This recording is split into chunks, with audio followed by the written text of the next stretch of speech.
Карта дня на сегодня. Первый вариант и второй вариант. Первый вариант это у нас будет туз посохов.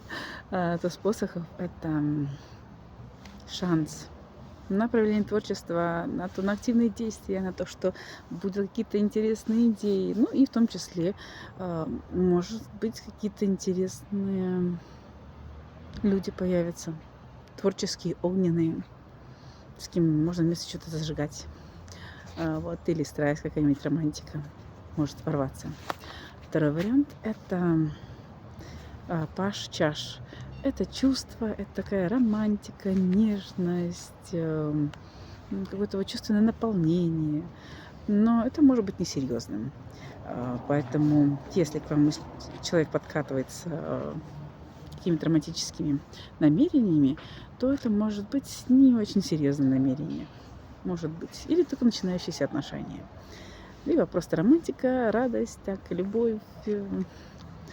Вот внутренняя какая-то наполненность будет сегодня. Всем счастья, удачи!